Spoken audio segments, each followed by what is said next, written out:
What would you give up to hold on to the one thing that was never supposed to be yours, and what if giving it up was the only way to prove you deserved it? This is a story about a woman who restored a crumbling mansion and a man who didn't realize he needed saving too, and it shows that the wait, even when it hurts, can absolutely be worth it.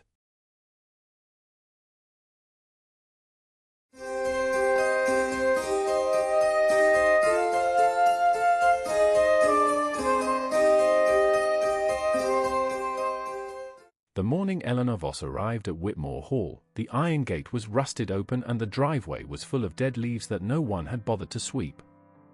She sat behind the wheel of her rented car and looked at the house for a long moment. 3 stories. Georgian architecture. A right wing that was clearly sinking. And somewhere behind those tall windows, a man who had already decided to demolish everything she was about to fight for. Eleanor was 34 years old and the best architectural preservationist in Edinburgh.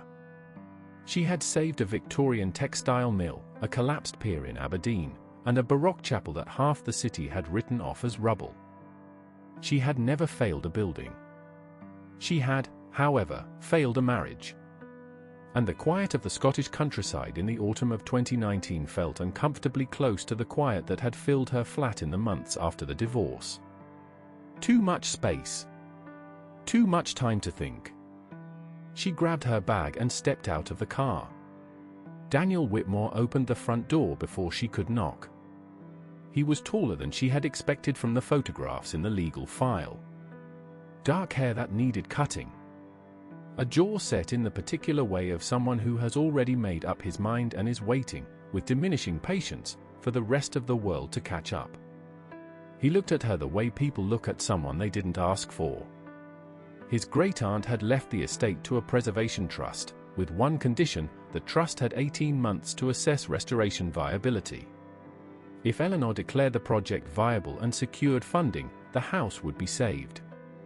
If she declared it lost, ownership reverted to Daniel, and he could finally sell it and close the chapter of his family's history that he seemed to want very much to close. He offered her tea in a kitchen where 3 of the ceiling tiles were water-stained and 1 window was sealed with plastic sheeting and tape. She accepted the tea and did not comment on the ceiling. They established the rules quickly. She would have full access to the property. He would remain in the east wing, which was structurally sound, while she conducted her assessment. She would not ask him to participate. He would not interfere with her work. He agreed to everything with the efficiency of a man who wanted her work done and over. The first week, she documented damage. The second week, she started understanding the house. The third week, she understood that the house had been loved, deeply, obsessively, continuously, and then abandoned all at once, like someone had simply stopped in the middle of a sentence. She found botanical sketches framed in the upstairs hallway. Handwritten plant labels in the greenhouse, still legible. A small music room where someone had left sheet music open on the stand, the edges brown with age but the pages still intact. She did not see Daniel much in those first weeks. He worked remotely for a London architecture firm, which struck her as ironic given what he wanted to do to this building. He ate alone. He walked the grounds in the early evening, always the same path along the west wall, hands in his coat pockets, looking at nothing in particular. They began talking by accident. She was on a ladder in the library one evening, cataloguing the condition of the upper shelves, when she heard him come in looking for a specific volume. He didn't ask her to move. He waited. She came down the ladder and found the book for him in under a minute. He looked at her with something that wasn't quite surprise but was close to it. They talked about the book, then about the library, then about the structural logic of the room, which was better than it appeared, and Daniel said something technically precise about load-bearing walls that made her stop and look at him properly for the first time. She asked him what he specialized in at the firm. He told her, adaptive reuse of historic structures. She didn't say anything for a moment. He looked out the window and said, quietly, that it was different when it was someone else's building. Things shifted after that. Not dramatically. Just slightly, like a door that has always been stuck finally moving on its hinge.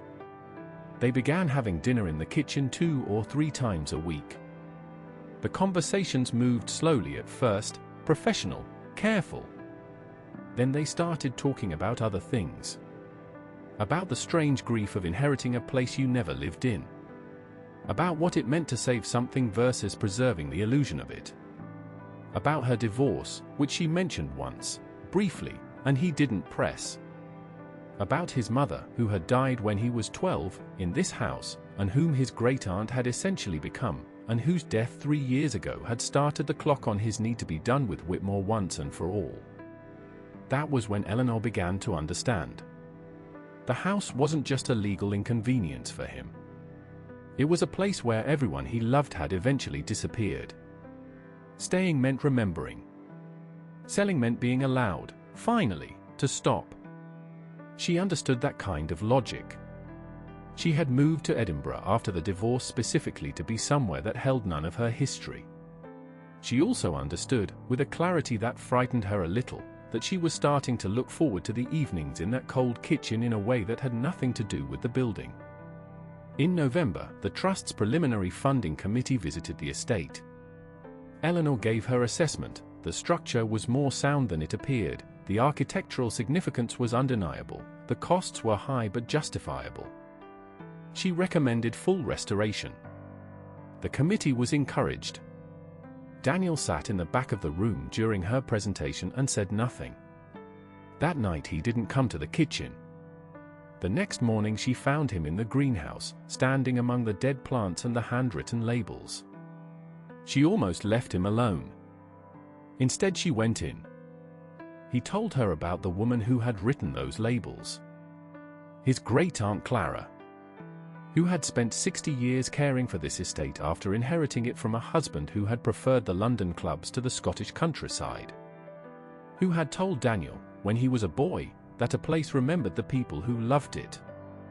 Then he told Eleanor something she hadn't known. Clara had written to the Preservation Trust 3 years before her death, when she was already ill. She had specifically requested that the trust send someone young and, as Clara had written in the letter, someone who had recently lost something and might understand what it means to try to get it back. The trust director had told Eleanor she was selected for her expertise. Which was also true. But it wasn't the whole truth. Eleanor stood very still in the greenhouse and replayed the last 2 months. Clara had not chosen her randomly. Clara had read her professional history, yes, but also an interview Eleanor had given after the divorce, in an architectural magazine, where she had talked about how working with old buildings helped her believe that broken things could still become something whole. Clara had sent for her specifically. And Daniel had known this since Eleanor's first day. The anger came quickly. She walked out of the greenhouse, back through the house, to her temporary office in the East Wing, and she closed the door with more force than she intended. She felt managed. Arranged.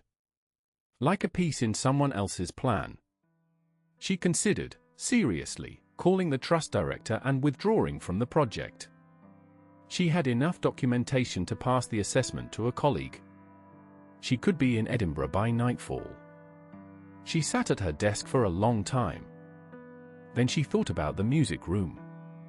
The open sheet music. The botanical labels in Clara's handwriting. She thought about what Clara had actually done, found 2 people who had stopped believing that the things they loved could be repaired, and put them in a house that proved otherwise every day, if they were willing to look. It wasn't manipulation. It was an act of extraordinary and slightly meddling hope. She was still angry. But she understood it. She didn't leave. She and Daniel did not speak for 4 days. He respected the distance without being told. She noticed that too. When they did finally talk, it was late on a Thursday, and he came to the door of her office and leaned against the frame and said he was sorry he hadn't told her. He said he hadn't known how, and then it had gone on too long, and he had been afraid that if she knew she'd leave, and he had not wanted her to leave. He said that last part to the floor. Then he looked at her. She asked him what he wanted to happen with the house. A long pause. Then he said he didn't want to sell it anymore. That somewhere between October and now, he had stopped wanting that. But he didn't know what he wanted instead. And that frightened him. She said she knew the feeling exactly. In January, the funding consortium made their formal offer. Restoration would take 4 years. The trust would manage the project. And they wanted Eleanor to lead it, which would mean relocating, at least part-time, for the duration. She had 72 hours to decide. She knew what she wanted to say. The problem was that she wasn't sure if she wanted it for the right reasons, or whether the right reasons even mattered anymore, or whether she had spent so long being careful and correct that she had forgotten what it felt like to choose something simply because it was where she wanted to be. On the second night of those 72 hours, Daniel knocked on her door and asked if she wanted to walk the grounds. It was cold. The kind of cold that makes everything sharp and clear. They walked the west wall, his usual path, and she understood for the first time why he walked it. From that angle, in the right light, the south facade of the house looked exactly as it must have looked 100 years ago. Perfect. Unhurt. He told her that he had called the trust director that afternoon. He had told them that whatever Eleanor decided, the estate was no longer for sale. He was going to be involved in the restoration, not as owner but as consulting architect. He had already spoken to his firm. She looked at him. He said he needed her to know that he had made that decision before knowing what she would choose. It wasn't a condition. It wasn't a way to keep her there. He just thought she deserved to know the house would be cared for either way. And then he said nothing else. He didn't ask. He didn't lean in. He stood with his hands in his coat pockets in the winter dark and let her have the silence. She said yes. To the project. And then, after a beat, to everything else that the word was large enough to contain. He smiled in the slow way of someone who has not let himself hope for something in a very long time. The restoration of Whitmore Hall took 4 years and 3 months. Eleanor led the project from Edinburgh, with 6 weeks on site every quarter. Daniel drove up from London on most of the weeks she was there. By the 2nd year, he had transferred to a Glasgow office. By the 3rd year, he was no longer commuting. The music room was completed in the spring of the 4th year.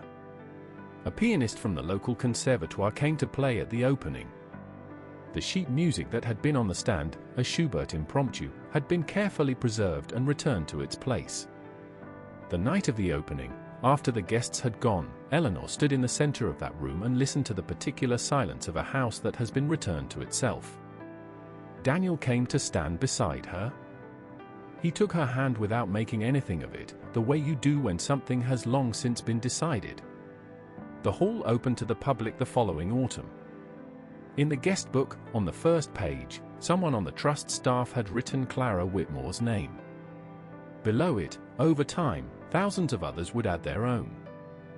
Eleanor and Daniel were married in the garden the following June. Small ceremony. The greenhouse had been fully restored by then, the plants growing back slowly in their labeled beds, exactly as they had been.